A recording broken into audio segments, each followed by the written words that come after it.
थांबवले पाहिजे, तेव्हाच कुठेतरी मोकळा श्वास घेता येईल.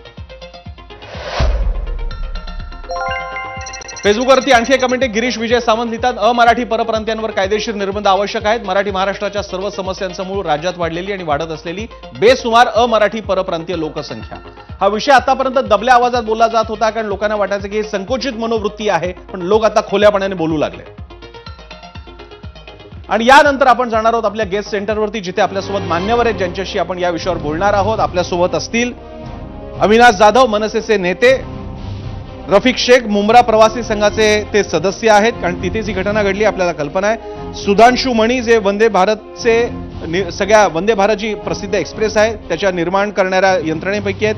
कोच फॅक्टरीचे ते माजी जीएम राहिलेले, त्यांचेही स्वागत. सिद्धेश देसाई, रेल्वे प्रवासी संघटना उपाध्यक्ष, आणि अवधूत वाघ, भाजपचे प्रवक्ते. मी अवधूत वाघ अजून झालेले दिसत नाहीये, लाईनअप झालेले दिसत नाहीत, पण अविनाश जाधव आहेत. मी अविनाश जाधव यांच्याकडे जातो. अविनाशजी, सगळी समस्या आपल्या समोर आहे, दिवसभर आपण याविषयी बोलतायत. कोणते असे प्रमुख 2 ते 3 मुद्दे सांगाल तुम्ही की ज्याच्यामुळे सगळं सारखं सारखं चाललेलं आहे? मी तुम्हाला एक खरंच सांगू का, तुमच्याकडे आता आलेली एक कमेंट आहे, खरंच हा ठरवून केलेला खून आहे. त्याच्या मागचा मी का म्हणतोय ते तुम्हाला सांगतो.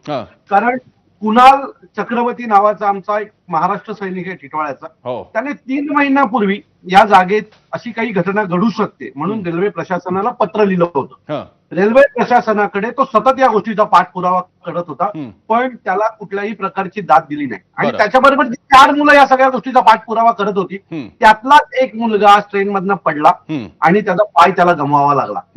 सो हे खरंच ठरवून केलेली घटना आहे. कारण रोज 15 ते 20 लोक ट्रेन मधनं पडतात, मृत्युमुखी पडतात, आणि आतापर्यंत 8,000 लोकांच्या केसेस पेंडिंग आहेत की ज्याच्यावर कुठल्याच प्रकारचा न्याय मिळालेला नाहीये.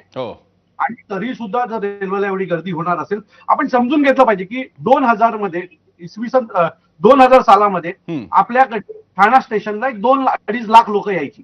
आज ठाणा स्टेशन तेवढंच आहे, त्याचे प्लॅटफॉर्म तेवढेच आहेत, त्याच्या पटऱ्या तेवढ्याच आहेत, त्याच्यात येणाऱ्या रेल्वे पण तेवढ्याच आहेत. आज रोज 12 ते 15,000 लोक ठाणा स्टेशनवरनं प्रवास करतात. याचा अर्थ रेल्वे स्टेशन वाढलं नाही, तुमचं रेल्वेची संख्या वाढलेली नाही, तुमचे प्लॅटफॉर्म वाढलेले नाहीत, फक्त लोकांची गर्दी वाढतीये. आणि याला कंट्रोल जर करायचा असेल, याला जर कंट्रोल तुम्ही करू शकत नसाल, तर अशा घटना वारंवार होणार. रोज 15-20 लोकांचा जीव जाणार. आतापर्यंत तुम्हीच म्हणालात की 51,000 लोकांचा जीव गेलाय. मग यांच्या कुटुंबाचं काय हो? ज्यांच्या घरातली लोक गेले त्यांच्या सिंधूचं काय करणार आहात तुम्ही?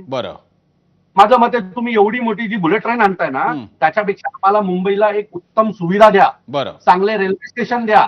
एक 8 दिवसापूर्वी मी आता एक आंदोलन केलं होतं, त्याच्यामध्ये प्लॅटफॉर्मला छतच नव्हतं मागील 2 वर्षापर्यंत. महिला अशाच पावसात भिजत उभ्या राहायच्या. सगळ्यात मोठं बजेट असलेलं आपलं रेल्वे आहे ना, आणि त्याची जर ही परिस्थिती असेल तर मला असं वाटतं की पुढे आम्ही काय करावं हे देवाच्या हातात आहे. पण ही घटना दुर्भाग्यपूर्ण आहे. आमच्या महाराष्ट्र सैनिकांनी सांगितल्याच्या नंतर दुर्लक्ष केल्यामुळे ही घटना घडली, असा आमचा आरोप आहे. अतिशय महत्वाचा मुद्दा आहे हा. मुद्दा घेऊन मी अवधूत वाघांकडे जाण्यापूर्वी फक्त मी जाणार आहे सुधांशू मणी यांच्याकडे, कारण ते थोडाच वेळ आपल्याला उपलब्ध असणार आहे. त्यानंतर मी अवधूत वाघांकडेच जाणार आहे. सुधांशू मणी